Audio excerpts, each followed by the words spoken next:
예, 안녕하십니까. 방금 소개받은 최희태입니다. 반갑습니다.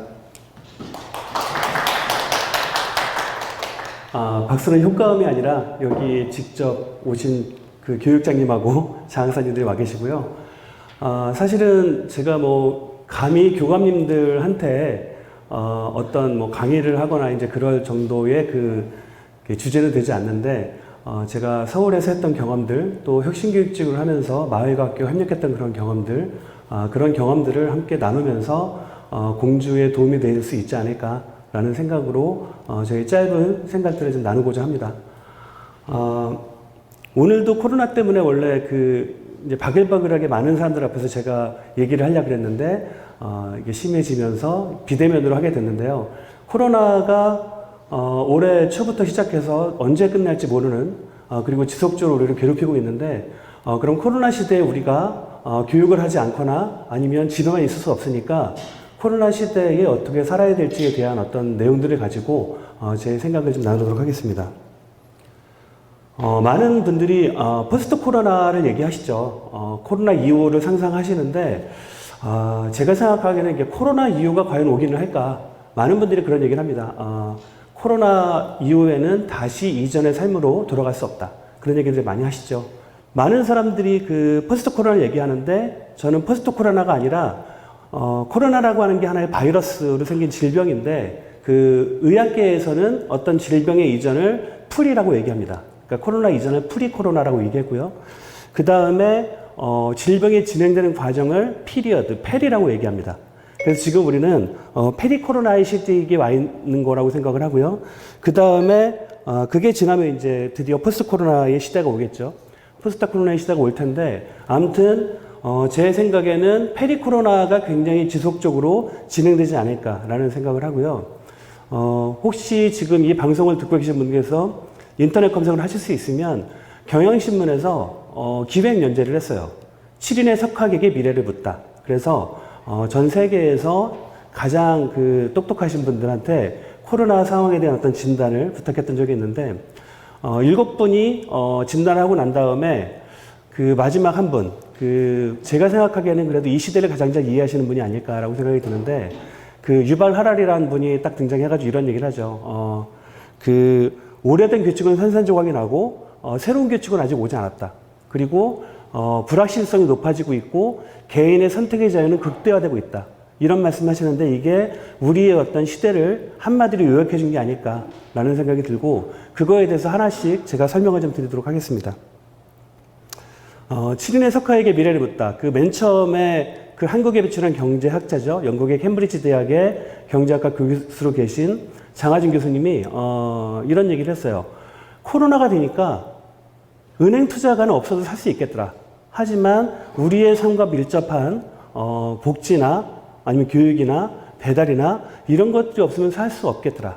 라는 얘기를 하고, 노동의 가치를 우리가 다시 재평가해야 된다. 이를테면 지금까지 금융자본을 통해서 가장 많은 돈을 받아왔던 분들은 어떻게 보면 우리의 삶과 밀접하지 않은 노동을 해왔던 거예요. 그리고 우리와 가장 밀접한 노동을 했던 분들은 우리가 천대시해왔던 거죠. 근데 코로나가 터져보니까 정말 우리한테 필요한 노동은 무엇이고 가치는 무엇인지 이런 것들을 다시 한번 생각해보는 어떤 그런 시대가 되지 않았는가라는 얘기를 하는 거고, 마산 뉴스밤이라는 분은 이런 얘기를 합니다. 미국에서는 코로나를 부머 리무버라고 얘기한대요. 이 말은 무슨 말이냐면, 베이비 부머, 드디어 꼰대들이 사라진다. 이 코로나라고 하는 게 연세 드신 분한테 치명적이다 보니까 드디어 코로나를 통해서 이 사회의 꼰대 역할을 해왔던 어르신들이 사라진다, 없어진다, 제거된다. 이런 식의 표현을 쓰면서 코로나를 통해서 혐오가 확산되는 이런 어떤 것들을 경계해야 된다. 제가 보니까 그런 것 같습니다. 인간이 가져야 될 감정 중에서 사랑할 수 있고요, 분노할 수 있고요, 증오할 수 있습니다. 하지만 혐오는 인간이 가져서는 안 되는 감정이에요. 왜냐하면 혐오라는 감정은 다른 사람이 완전히 소멸되어야 해소가 되는데, 신이 아닌 인간이 자기와 생각이 다르다고, 자기와 성이 다르다고, 자기와 인종이 다르다고, 자기와 나이가 다르다고 그 사람이 소멸되어야 한다고 생각하는 감정은 이건 굉장히 인간이 가져서는 안 되는 그 위험한 감정이 아닐까. 그래서 코로나를 통해서 혐오가 확산되는 이런 부분에 대해서 우리가 경계해야 된다. 그런 말씀들을 하셨고요. 그 다음에 그 제레미 리프킨이라는 분은 이런 얘기를 했습니다. 이것도 되게 의미심장한 말인데, 우리가 일자리 가지고 되게 많은 경쟁들을 하는데, 이분이 딱 보니까 이런 얘기를 하는 거예요. 세계에 70억의 인구가 있습니다. 그 중에 35억 명의 노동자가 있는데, 그 35억 명의 노동자 중에서 0.15%. 그러면 100명 중에 1명, 그러니까 0.15니까 1000명 중에 1.5명, 10,000명 중에 15명이 세계의 부가가치의 3분의 1을 만들어내고 있다는 거예요. 이 얘기는 뭐냐 하면 지금 우리가 사는 시대는 과학 문명의 발달로 인해서 4차 산업혁명, 100명이 모두 일하지 않아도 되는, 이를테면 인류가 100명이면 농경 시대에는 100명이 일을 해도 100명이 다 먹을 수 없었어요. 80명이 먹거나 70명이 먹거나. 그래서 이거를 배고프게 나눠 먹었죠. 근데 지금은 100명 중에, 아니 10,000명 중에 대략 한 10명, 20명만 일해도 먹고 사는데 문제가 없어요. 분배만 잘한다면. 근데 모두 다 일자리를 통해서 살아야 된다고 얘기하는 건 대단히 문제가 있는 게 아닐까. 지금은 경제 성장이 아니라 우리가 지금까지 그 성장시켜온 어떤 과학 문명, 이걸 통해서 만드는 생산력, 이것들을 어떻게 분배해야 할지 이런 것들에는 고민을 해야 된다라는 말씀을 하신 거고, KT 피켓이라는 분은 이제 이런 얘기를 하는데, 우리가 K 방역이 초기에 성공하면서 코로나 선진국으로 대한민국이 등극을 하고, 근데 뭐 북유럽 중에 스웨덴이라는 나라는 학교를 폐쇄하지 않았다고 하더라고요. 그래서 처음에는 되게 비난을 받았지만 이렇게 코로나가 지속되다 보니까 이건 우리가 견뎌야 되는 게 아닐까, 피하는 게 아니라, 그리고 이게 지속된다면 단지 피할 수만은 없다라는 어떤 실험이고, 아마 지금 세계 각국에서 또는 여러 자치단체에서 다양한 코로나에 대한 실험들을 하는데 섣부르게 그러한 실험에 대해서 성공이다, 실패다, 말할 수 없다 라는 어떤 이런 얘기들을 하고 있고요. 그리고 반다나 시바라는 분은 그 이제 생태학자신데요. 이분은 이런 얘기를 합니다. 그 코로나가 발발하게 된 원인이 무엇일까? 이거는 뭐냐 하면 인간이 자연을 파괴했기 때문이다. 이를테면 예전에는 바이러스가 그 동물들 속에 있다가 그 생존했는데, 인간이 예전에는 지구의 30% 미만에 살다가 지금은 인간이 발길이 안 닿는 곳이 없거든요. 그러니까 바이러스 살 곳이 없는 거예요. 그래서 인간의 숙주를 통해서 인간 사상에 확산되고 있는 것이 아닌가. 인간도 살아야 되지만 지구상에 존재하는 모든 생명체, 모든 생명체들은 다 자발적으로 생존의 이유가 있습니다. 근데 인간이 과학 문명이라든지 인간의 어떤 문명의 확장을 통해서 그런 어떤 생명들을 위협하니까 이것이 이제 확산되는 거죠. 그런 관점으로 이제 생태학자로 보고 계시고, 그 원태준이라는 분은 중국의 그 농업학자신데, 이분은 이런 얘기를 해요. 지금의 우리가 그 경제 위기는 생산의 문제가 아니라 분배의 문제다. 이를테면 아프리카는 가난하지만 미국에서는 밀이 풍작이 되면 그 풍작이 된 밀의 어떤 생산 가격을 조정하기 위해서 아프리카에 갖다 주면 정말 기아가 해결될 텐데 그거를 대서양에 버리는 거죠. 그리고 지금까지 우리가 신자유주의라는 걸 통해서 세계화, 글로벌리즘이 확대되어 왔지만 더 이상 이제 그게 불가능한 시대가 아닐까. 근데 하지만 글로벌리즘이 아예 없어지진 않을 거다. 대신 글로컬라이제이션이라고 해서 로컬과 글로벌이 연결되는, 그래서 세계가 세 개의 글로컬라이제이션 구역으로 나눌 수 있다. 이거는 아마 그 지역의 문제를 그 고민할 때도 필요할 것 같은데, 일단 미국을 중심으로 하나의 글로컬라이제이션이 만들어지려면 자본이 있어야 되고요, 돈, 그리고 자원이 있어야 되고요, 그 다음에 노동력이 있어야 돼요. 아메리카 같은 경우는 미국의 자본, 캐나다의 자원, 그리고 남아메리카의 노동력을 가지고 하나의 어떤 그 글로컬라이제이션 구역이 될 것이다. 그리고 유럽 같은 경우는 이제 서유럽이 가지고 있는 그 자본, 그리고 러시아가 가지고 있는 자원, 그리고 동유럽의 노동력, 아시아 같은 경우는 중국과 일본, 그리고 이제 한국이 가지고 있는 자본, 그리고 중국의 어떤 자원이나 북한의 자원, 그리고 동남아시아의 어떤 노동력, 이 결합해서 세 개의 어떤 구역이 나눠질 거다라고 이제 예견을 하고 계시고요. 니익 보스트롬이라는 분은 이제 그런 얘기를 합니다. 이게 탐욕스러운 자본이 문제인데, 지금 여기 뭐 저는 마이크를 들어대니까 마스크를 안 쓰고 있지만 다 마스크를 쓰고 계시고, 처음에 마스크가 품절이 되고 되게 희귀하고 난리가 났었잖아요. 그리고 아시겠지만 대한민국의 배달 앱이 주가가 어마어마하게 상승했어요. 그러면 배달 앱이 상승을 한 게 그분들이 노력한 결과가 아니거든요. 근데 그분들이 굉장히 많은 어떤 그 이익을 가져가고 있는데, 제가 생각하기엔 그럴 것 같아요. 제가 만약에 배달앱을 운영하는 사람인데, 그전에는, 한 10명 정도 운영을 하다가 지금 막 사람들이 요구하니까 100명이 됐어요. 근데 코로나가 끝났어. 그러면 90명을 해고시켜야 돼요. 그러면 요즘 90명 해고가 쉽지 않거든요. 제가 생각하기에 그분들 입장에선 코로나가 계속되길 바라지 않을까. 이럴 수도 있거든요. 그러니까 우리 사회가 이익으로 구조화된 사회였다 보니까 자신의 이익을 중심으로 자본의 어떤 탐욕이 자신의 생존을 위해서 우리가 살고 있는 생태계를 파괴하는 어떤 그런 역할들을 해오지 않았는가라는 것에 대해서 우리가 잠시 멈춰서 이 코로나가 만든 시대에 대해서 한번 고민해 봐야 된다라는 얘기들을 7명의 석학들이 말씀하시더라고요. 이 얘기가 뭐 제가 다 전달한 건 아니고요. 아마 그 경향신문에 그 검색을 하면 금방 나오니까 더 자세하고 더 이렇게 좋은 얘기들을 들으실 수 있고, 저는 제가 그 중에서 의미가 있는 얘기들만 좀 뽑아왔고요. 제가 이제 마을교육 공동체를 말씀드리니까 그러면 그것과 관련돼서 더 의미 있는 얘기들을 3가지로 정리를 해봤습니다. 여기 보시듯이 우리가 글로벌 세계로 나갔는데 세계로 나가기만 하고 자기가 살아왔던, 자기가 태어났던 자기의 지역을 지우고 나갔어요.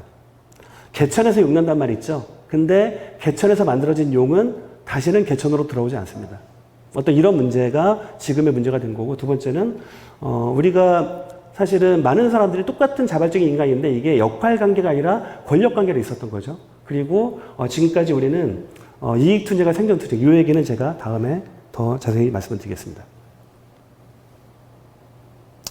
그 혹시 미생이라는 드라마를 보셨는지 모르겠는데, 그 미생에 보면 그 한 임원이 중국과 거래를 하면서 약간 비리로 쫓겨나요. 쫓겨나는데 그 사람이 한탄을 하죠. 자기는 그 회사가 원하는 임원이라는 사람이 구름 위를 떠 있는 사람이라고 생각을 했대요. 근데 그게 아니라 자기가 쫓겨나고 보니까 구름 위에 떠 있으면서도 발의 땅을 굳게 디디면서도 구름 위를 떠오를 수 있는 그런 거인이었다. 근데 이거를 우리의 삶과 비춰보면 우리가 아까 제가 말씀드렸던 우리가 태어난 곳, 자란 곳, 우리의 친척과 친지들이 있는 이 땅을 버리고 구름 위에서만 날아다닌 거예요. 그러다 보니까 이런 문제가 생긴 거고, 이제는 우리가 다시 우리의 발을 딛고 있는 곳이 어딘가를 찾아야 되지 않을까라는 얘기를 하는 것 같고요.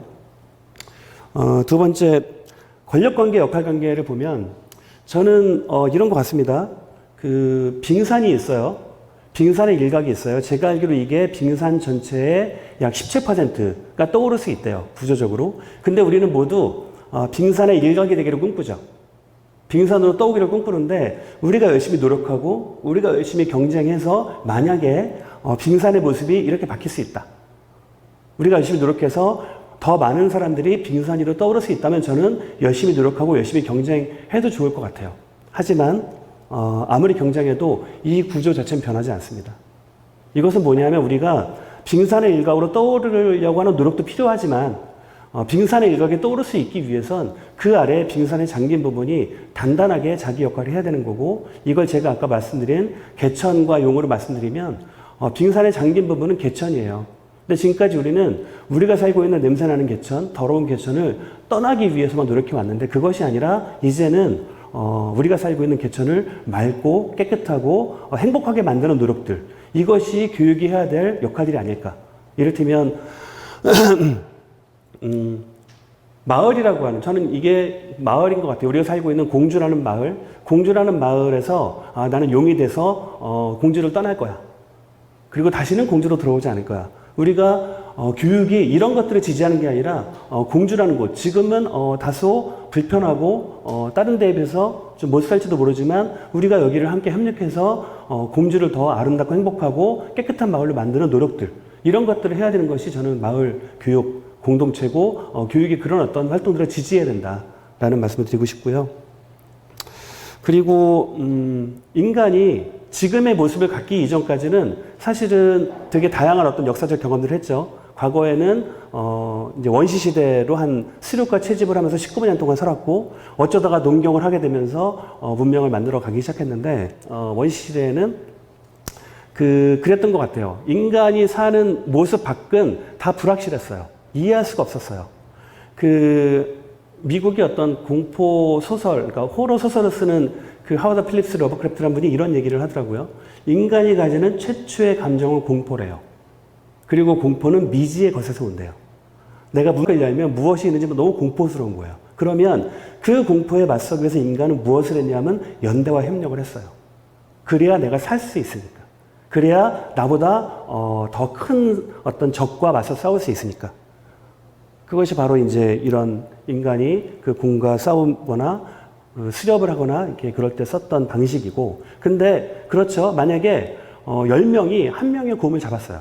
잡았는데 거기에 제가 더 큰 힘을 썼다고 해서 그 곰을 다 먹고 나머지한테는 그냥 뭐 아무것도 주지 않거나 아니면 찌꺼리가만 주면 그 다음에 그런 상황에서 그 다른 사람들은 다시 협력하지 않았겠죠.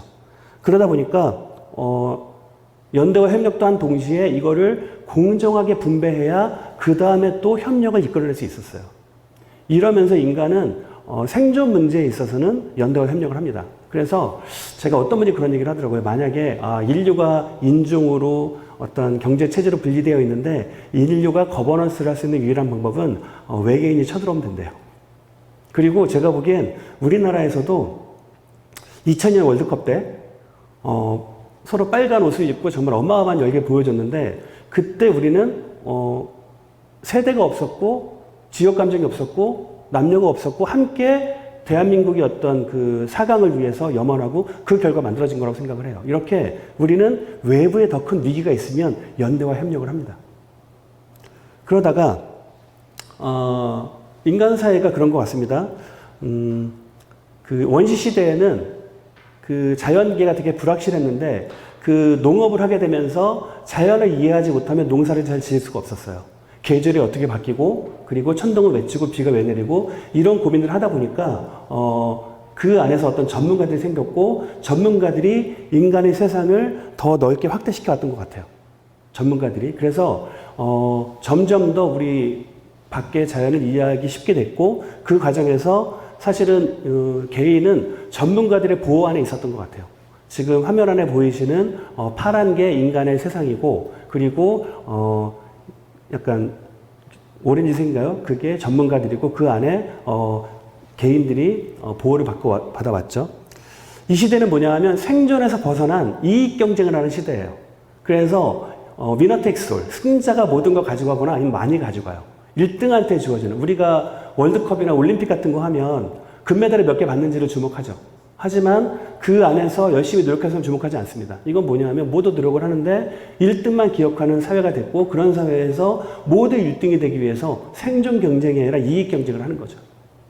그런 사회에서 우리 인간은 연대와 협력을 했는데 이제는 경쟁을 해요. 그리고 평등한 분배가 아니라 자유를 통해서 시장의 크기를 키워왔어요. 그리고 하나 더 사실은 제가 서울시 교육청에 있으면서 되게 느꼈던 게 뭐냐면 서울시 교육청이라고 하나의 큰 어떤 조직을 움직이기 위해선 교육 감리도 필요하고 일반직도 필요하고 전문직도 필요하고 저처럼 어쩌다 공무원도 필요한데 이분들이 서로 보완하면 좋겠는데 서로 대체하려고 해요. 이익 경쟁 안에서 내가 못하는 제가 얼마 전에 그 브런치라는 데서 글을 많이 쓰는데 뭐 시 같지도 않은 글을 썼는데 내가 할 수 없는 일을 하는 모든 사람들은 다 소중한 사람들이라고. 만약에 제가 모든 일을 다 할 수 있을지 모르겠지만 만약에 제가 할 수 없는 일, 사실은 여기 모든 계신 분들은 앞에 카메라 감독도 계시지만 저거 못합니다. 저 일을 하실 수 있는 분은 제가 대체할 수 있는 게 아니에요. 근데 우리나라 사교육 문제가 되게 심각한데 저는 사교육이 공교육을 보완할 수 있다면 의미가 있다고 생각합니다. 하지만 지금 사교육은 공교육을 대체하려고 해요. 그죠? 그런 과정에서 우리가 이거 이익 경쟁의 과정에서 생긴 거다라고 이제 말씀을 드리고 싶고 그 다음에 지금의 시대, 그러니까 저는 모던 다음에 포스트 모던이라고 얘기하고 이제 뉴노멀 얘기하는데 저는 포스트 노멀, 정상 자체가 기준 자체가 해체되는 시대가 올 거다라고 생각을 하는데 세상의 크기를 전문가들이 확장시켰고요. 그리고 이 과정에서 아시겠지만 제가 스마트폰 가지고 지금 이걸 하고 있는데 스마트폰을 가진 개인들의 정보 능력이 어마어마해요. 그리고 그 개인은 누구의 말도 듣지 않습니다. 그러다 보니까 지금 우리가 사는 시대는 집단과 전문가와 개인들이 모두 동등한 지위를 가지고 있어요. 그리고 이분들이 적극적으로 자기의 핸드폰이나 이런 정보 권력을 가지고 자기의 이익이 되는 정보를 생산하고 있어요. 이게 바로 가짜뉴스예요. 가짜뉴스라는 게 뭐냐 하면 예전에는 집단이 있었어요. 근데 지금은 집단의 힘이 약해지고요. 개인 힘이 강해지고 이 개개인이 모두 자기를 위한 사실인지 아닌지 중요하지 않아요. 자기를 위한 뉴스는 진짜 뉴스고 그게 누구한테 해가 된다면 그건 가짜뉴스가 되는 거예요. 그래서 세상은 더 불확실해지고 있고요. 이 불확실성은 상대적으로 인간이 과거보다 더 자연을, 세계를 그리고 우주까지 이해할 수 있게 되었지만 상대적으로 보면 인간의 불확실성은 더 심해진 거예요.